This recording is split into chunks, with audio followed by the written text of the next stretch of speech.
Quand Mbappé nous dit que le football a changé, certains ne veulent pas le croire. Mais moi, je vous dis oui, c'est la vérité. Parce que moi, je veux bien que, oui, si tu ne marques pas, c'est l'équipe adverse qui te punit. Mais là, aujourd'hui, je suis supporter du Barça, je pleure. Je pleure. J'ai pas peur de le dire. Au-delà de tout ce qu'on peut imaginer. Sous l'ère Pochettino, nous, on avait ce genre de match-là. Le match entre le Barça et le Real cet après-midi, en cette fin d'après-midi, c'est le même genre de match qu'on a eu avec Mauricio Pochettino. On se fait marcher dessus et grâce à de la chance ou à ses espoirs individuels, à la dernière seconde, tu gagnes. Alors que tu t'es fait bouffer pendant plus de 80 minutes. C'est exactement ce qui s'est passé cet après-midi. Le Barça a mangé littéralement le Real Madrid. Le Real Madrid est trop dépendant de Jude Bellingham. Alors au moins, ils ont acheté Bellingham, au moins, il est décisif. Au moins, il a été acheté une centaine de millions, il le monte sur le terrain. Mais ce soir, cet après-midi, eh ben, j'ai de la peine pour le FC Barcelone. J'ai pas peur de le dire.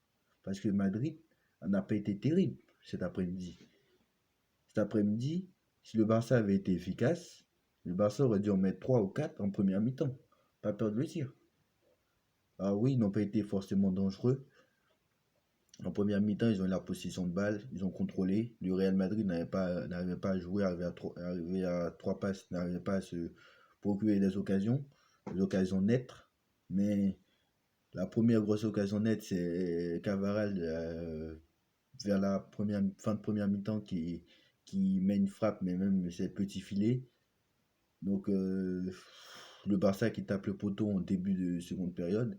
Et je pense que si ils mettent ce but, ça change tout. Mais les premiers fautifs cet après-midi, j'ai de la peine pour eux, mais les premiers fautifs cet après-midi, c'est le FC Barcelone. C'est de leur faute. Parce que ce soir, avec toutes les occasions qu'ils ont eues en première mi-temps, s'ils les avaient mis à 3-0, le Real ne serait pas revenu. Pas peur de le dire, chance ou pas chance, Bellingham ou pas Bellingham, jamais le Real aurait gagné ce match s'ils avaient été plus efficaces. À 3-0, le match est plié. Mais non, ils ont raté trop d'occasions. Ils ont raté trop d'occasions. Sur le but de Gundogan, quelle erreur, l'erreur monumentale d'Alaba. Et Gundogan qui fait un festival et Alaba qui tacle.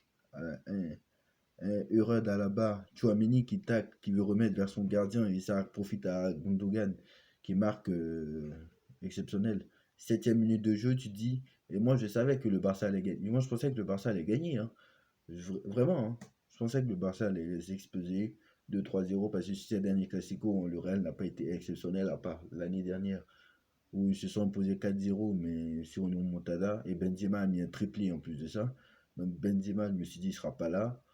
Bellingham, oui, d'accord, mais contre l'Atlético, ça n'a pas été fameux. Contre le Napoli, ça a gagné, mais grâce à Bellingham encore. Donc, je me suis dit, est-ce que face à une équipe du Barça qui est meilleure qu'une équipe, quand même, le Barça qui est meilleur que le Napoli, au Camp Nou, je me suis dit, ça n'allait pas passer.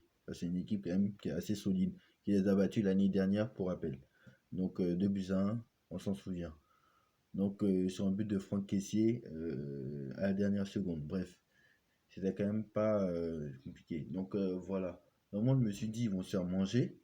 Et la première mi-temps me donne raison. Je vois la première mi-temps, je me suis dit, attention au Real Madrid. Et le Real Madrid, c'est le Real Madrid. En fait, la phrase qu'il faut dire, si tu ne punis pas le Real Madrid, quand tu as des temps forts, c'est le Real Madrid qui te punit. Ça, c'est normalement la base du football. Tu n'es pas efficace, tu te fais manger derrière. Et voilà, il faut mettre ses occasions au fond. Et le Barça, ce soir, j'ai de la peine pour eux. Mais les premiers fautifs, c'est eux. Parce qu'avec toutes les occasions qu'ils ont eues, c'est pas normal. C'est pas normal. Jusqu'à la 60e minute de jeu, jusqu'à la 60e minute, le Real Madrid a pris le dessus, je crois, à l'heure de jeu. Même pas 10 minutes après, ils ont marqué. Après, le Barça avait dominé le début de match, ils ont marqué aussi en début. Ils ont marqué avant la 10e. Mais voilà, c'est pas normal. Pendant la dernière demi-heure, et puis j'ai pas compris les changements de Xavi. À part Lewandowski qui rentre de retour de blessure, il a mis Yamal, le plus jeune joueur à disputer un Classico. Peut-être, mais Rafinha, je sais pas ce qu'il va t'apporter, Rafinha. À la place de Félix, il était transparent, mais faire entrer un autre joueur, je sais pas. Ouais, Ferran Torres, il était transparent. Lewandowski, ok. Contrairement à ceux de Camavinga, ceux de Carlo Ancelotti qui a fait entrer Camavinga, qui a fait rentrer Rosselló. Alors Rosselló, il était transparent, mais Modric, tu sens que Modric et Kroos ont apporté. Non, Modric a apporté quelque chose, par exemple. Modric a apporté quelque chose. Et franchement, jusqu'à la 50e, jusqu'à l'heure de jeu, le Real Madrid est inexistant.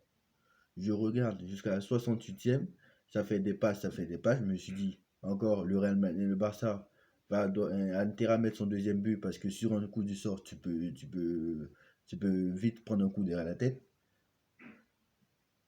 Le Real Madrid tire, Bellingham met une frappe incroyable et Bellingham marque. Et Bellingham, j'ai pas peur de le dire, futur Ballon d'Or. Alors, lundi à la cérémonie du Ballon d'Or, ce sera pas lui, malheureusement. Mais je pense que s'il continue comme ça, le Ballon d'Or 2024, il va l'avoir. Parce que faut pas oublier que ça sera en octobre 2024, donc l'euro en Angleterre, pas l'euro en Angleterre, hein, l'euro en Allemagne, l'euro allemand compte pour Bellingham, compte pour le Ballon d'Or 2024. Et si jamais Bellingham continue comme ça et qu'il te fait un très bon euro et il va très loin, pour rappel, l'Angleterre est finaliste du dernier euro, demi-finaliste de la Coupe du Monde 2018 et finaliste et quart de finaliste, bon cette fois-ci éliminé par la France. Donc en faisant un très bon match hein, d'ailleurs, hein. Donc voilà, moi je j'ai pas peur de le dire, hein, Bellingham c'est un futur ballon d'or, hein. Pas peur de le dire, hein. Et bravo à Pérez d'avoir mis 100 millions d'euros sur lui, hein.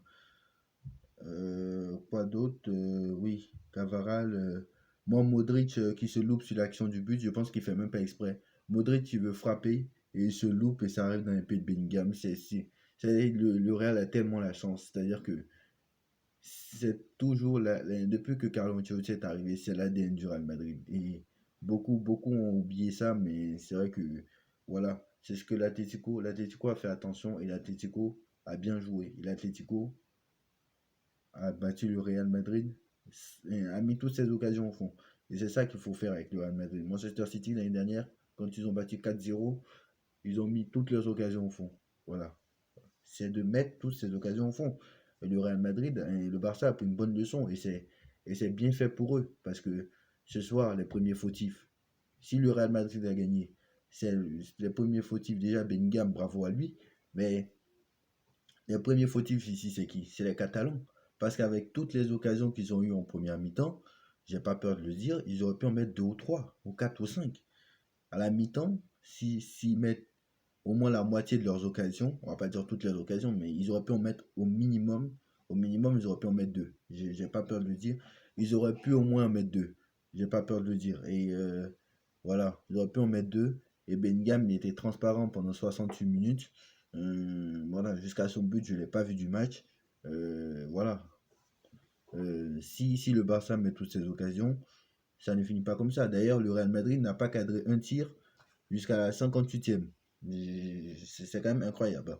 Le Real n'a pas cadré un tir jusqu'à la 58e, 10 minutes après, il marque un but. Donc le Real s'est réveillé à l'heure de jeu. Le Real s'est réveillé à l'heure de jeu. Le Real a joué une demi-heure et le Real a gagné. Voilà. Alors que le Barça a joué pendant 60 minutes, n'a pas été capable, plus 60 minutes, n'a pas été capable de mettre ses occasions. Donc voilà. Donc la prochaine fois, il va falloir être plus efficace devant le but. Donc voilà. Je pense que j'ai tout dit dans ce match. En tout cas, voilà. Demain, Brest PSG, City United. Bref, beau week-end de foot qui nous attend. Donc voilà. Belle victoire du Real Madrid qui prend la tête hein, de la Liga. Donc dites-moi en commentaire ce que vous en pensez. On like, on partage, on commente, on s'abonne. On se retrouve très très vite. Donc demain 13h, demain 15h, pardon. On se retrouve parce que le match est à 13h, donc c'est un horaire inhabituel. Horaire inhabituel pour moi. Première fois de la saison que c'est à 13h. On a vu hein, les matchs à 13h, donc Voilà, on espère qu'à 15 h, on va débriefer une victoire et pas une défaite. Donc voilà. Dites-moi en commentaire ce que vous en pensez. On like, on partage, on commente, on s'abonne. On se retrouve demain à 15 h donc pour le débrief PSG Brest. Tchuss.